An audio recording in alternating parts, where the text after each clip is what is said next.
మీకు మీ కుటుంబ సభ్యులందరికీ నూతన సంవత్సర శుభాకాంక్షలు. Manjula Raghunath Reddy, Chandanagar corporator, greater Hyderabad municipal corporation. Parliament ఎన్నికలకు బీజేపీ పూర్తిగా సిద్ధమవుతుంది. ఇప్పటికే ఒకవైపు అభ్యర్థుల కసరత్తుపై అధిష్టానం కూడా పూర్తి స్థాయిలో కూడా దృష్టి పెట్టినటువంటి పరిస్థితి ఉంది. ఒకవైపు మాజీ ఎంపీ బుర్ర నరసింహ గారు ఇదే విషయం మీద మనతో మాట్లాడాలనుకున్నారు. సార్, ముందుగా ఆల్ ది బెస్ట్, నూతన సంవత్సర శుభాకాంక్షలు. ఎలా ఉంది సార్ పార్లమెంట్ ఎన్నికలకు బీజేపీ ఎలా ఉండబోతుంది? అసలు నేను ఒక బీజేపీ నాయకుడిగా కాకుండా సాధారణంగా మా క్షేత్రస్థాయిలో తిరిగినప్పుడు చాలామంది మెంటల్గా ఫిక్స్ అయ్యారు. పార్లమెంట్లో మోడీ గారికి వేయాలి, బీజేపీకి వేయాలి. సినిమాల డైలాగ్ ఉంది కదా, ఒకసారి నేను నా మైండ్లో ఫిక్స్ అయితే నా మాట నేనే విన్నాను. ఈరోజు ప్రజలు, ప్రత్యేకించి కామన్ ఓటర్సే కాకుండా వివిధ పార్టీలో ఉన్న వాళ్ళు కూడా, అంటే యాక్టివ్ ఇతర పార్టీలు ఉన్న వాళ్ళు కూడా దేశంలో మోడీ గారు ఉండాలి, దేశంలో బీజేపీ ఉండాలి. సింపుల్, ఇక దాని మీద ఆర్గ్యుమెంట్ లేదు. దేశంలో మోడీ గారు ఉంటే దేశానికి రక్ష. సెకండ్, నేను మీ ద్వారా ప్రజలందరూ విజ్ఞప్తి చేస్తున్నా. 10 ఏళ్ళు కాంగ్రెస్కి, మన టీఆర్ఎస్కి ఇచ్చారు, ఇప్పుడు స్టేట్ ఇచ్చారు. ఇదంతా అప్పులో చెప్పే జీరో, గీకినా కూడా ఒక మెతికెళ్ళదు. నెక్స్ట్ మీరు 17 బీజేపీ గెలిపిస్తే, మా అమిత్ షా గారు 10 చెప్పారు, కానీ నేను విజ్ఞప్తి చేస్తున్నా 17 గెలిపిస్తే సౌత్ ఇండియాలో ఇక వేరే స్టేట్ బీజేపీ లేదు, మాకు ప్రత్యేకంగా వస్తుంది. ఇప్పటికే గత 10 ఏళ్లలో 9,36,000 కోట్ల ఇన్వెస్ట్మెంట్ చేశారు సెంట్రల్ గవర్నమెంట్.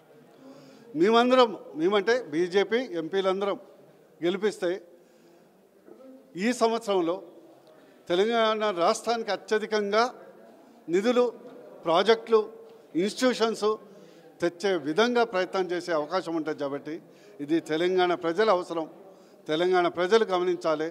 ఒక్క ఓటు పొర్లు పోకుండా కమలం గుర్తుకు వేయాలని నేను విజ్ఞప్తి చేస్తున్నాను. ఎక్కడి నుంచి ఉండబోతుంది బుర్ర నరసింహ గారు పోటీ? భువనగిరి నుంచి ఉంటుందా? నేనైతే భువనగిరి మాజీ ఎంపీ, భువనగిరే నా క్షేత్రం, భువనగిరిలోనే తిరుగుతున్నాను. భువనగిరినే ఖచ్చితంగా అక్కడి నుంచే పోటీ ఉంటాను. ఒక క్షేత్రస్థాయిలో ఉన్నప్పుడు చాలా గుడ్ విల్ ఉంది.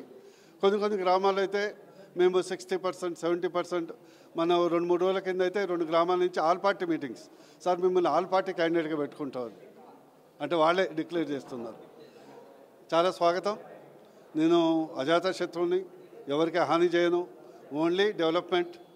ఒక విధంగా బీజేపీకి ఎంపీలు వేస్తే పాపం రేవంత్ రెడ్డి కూడా కొంత వెసులుబాటు దొరుకుతుంది. అట్లీస్ట్ మేము నిధులు తెస్తాం. ఇక్కడైతే ఖాళీ చెప్పనే, వారు ఏం చేయలేరు, కాలయాపన పాలన తప్పితే. అందుకొరకు తెలంగాణ ప్రజలు బీజేపీకి వేయాలని విజ్ఞప్తి.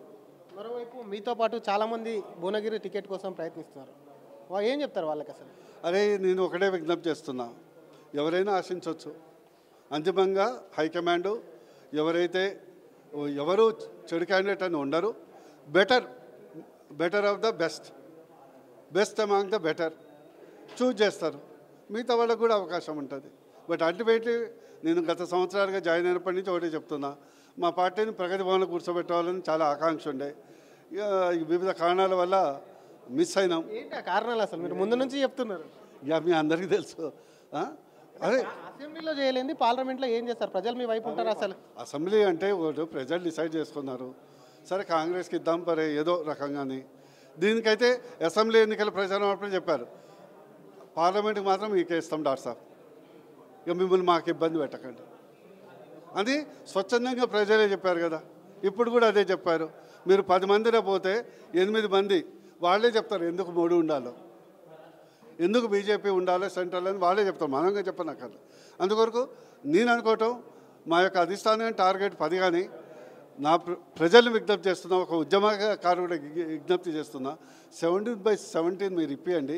మీరు అనుకున్నాయి అద్భుతాలు తెలంగాణకు తెప్పించే బాధ్యత మాది. తెలంగాణలో బీజేపీకి అటు కాంగ్రెస్తోనా లేకపోతే బీఆర్ఎస్తో పోటీ ఎవరితో ఉండబోతుంది? మీకు కాంగ్రెసే కదా. ఇక బీఆర్ఎస్ కొద్దిగా లేదంటారా? బీఆర్ఎస్ విశ్రాంతి తీసుకుంటే బెటరు. ఎందుకంటే 10 years ఇక నేను నా నోటితో అనలేను, కానీ అక్కడెక్కడో ఉన్నదంటే అటు సెటిల్ చేసుకోవచ్చు. ఇప్పుడు అనవసరంగా దీంట్లోకి ఎందుకు? ఎందుకంటే మోడీ గారు వస్తారు, 1-2 బీఆర్ఎస్ గెలిచింది, వాళ్ళు ప్రధానమంత్రి అయ్యేది ఉందా, డిప్యూటీ పిఎం అయ్యేది ఉందా? 2 ఎంపీలు అవుతారు కానీ తెలంగాణ కొరిగేది లేదు కదా, కాంగ్రెస్కి ఓటేస్తారు. ఏ మురుగైతే ఉంది? ఓ 30 మందో 40 మందో గెలిస్తే అందులో 43 అవుతారు, 44 అవుతారు. నో యూజ్ కదా. అట్లంటే మీ దగ్గర కూడా మరి 8 మంది ఎమ్మెల్యేలు గెలిచారు, వీళ్ళతో నో యూజ్ అంటారా? లేదు, ఇక్కడ పోరాటానికి, అక్కడ డెవలప్మెంట్, అక్కడ పోరాటానికి వేరే స్టేట్లో ఉన్నారు కదా. ఇక్కడ స్టేట్ ఇది ఉంది. అరే స్టేట్ కాంగ్రెస్కి ఇచ్చేదే కదా భయ్, అర్థం చేసుకోండి. ఇచ్చినాము ఒక కోట.